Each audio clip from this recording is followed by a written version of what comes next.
Good day mga kalapatids yan. Ito yung binibenta na cage. So gagamitin siya talaga sa parrot. At hindi lang siya na gamit kasi may spacing na, masyado nang maliit yung space dun sa resort. So binapabenta sa atin ng tropa natin. Susukatin ko para malaman nyo rin kung ano yung dimension ng cage.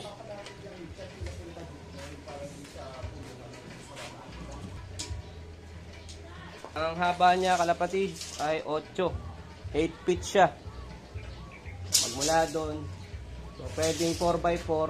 Itong mismong lalagyanan, 4 feet. So, 4x8.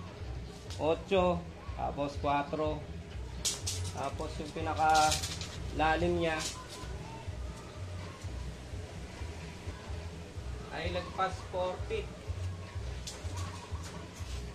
Paano na sa mga magagaling magmetro, nandito siya, lagpas siya ng 4 feet. So ang dimension ay 8 feet by 4 feet by 4 feet, pero mas malalim siya na konti. Nasa ano siya, 4 feet and 2 inches halos. Tapos ang buong taas niya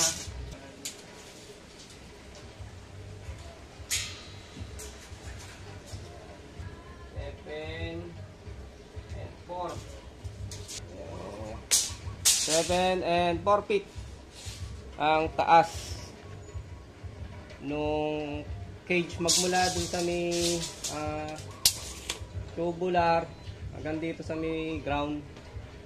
So 7 feet. Tapos ang taas na itong flooring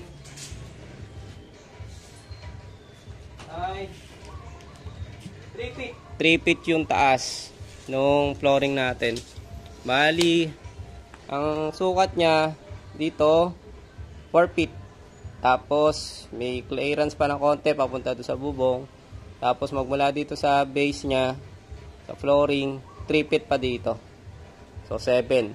Almost 7 feet may get. Tapos 8 feet, 4 feet. Tapos yung dimension niya pa ganoon, pa width, palapad ay nasa 4 feet may get.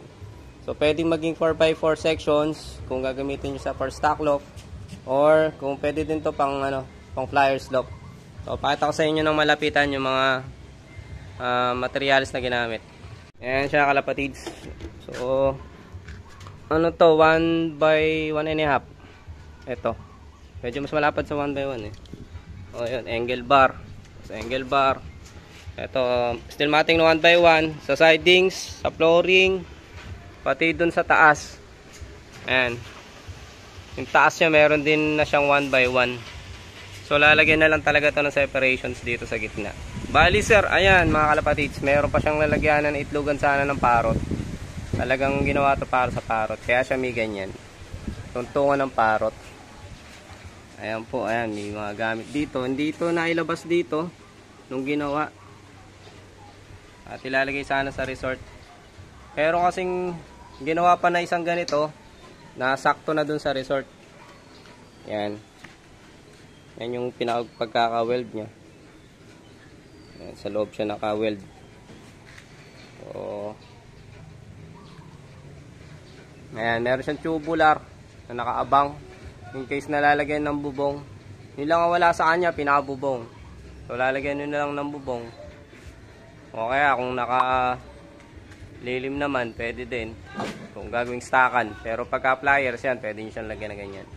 Tapos dito, yan, wala pa siyang pinto. Hindi siya nagawaan ng pinto. Tapos ito, yan, nabubuksan siya. Kasi yung mga parrot, dito nilalagyan ng pagkain. Dito sa ilalim. Kaya meron siyang ganito. Meron siyang parang box dito sa harap. Yan, ginawa talaga siya para sa parrot.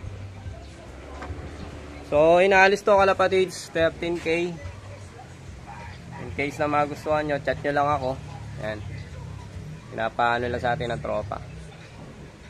At kung may budget lang sana, kaya lang buntis yung misis ko. So, may priority muna tayo.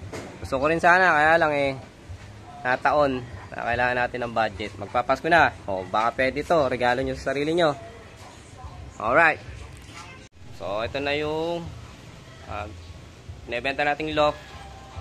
Ayan, parrot lock. Kaya chat nyo na lang ako mga kalapatid. Seng congrats sa lahat. Yan, mga nag-winner ngayong taon. At sa winner ng raffle natin. At yan, PM nyo na lang ako. Ayan, 13K.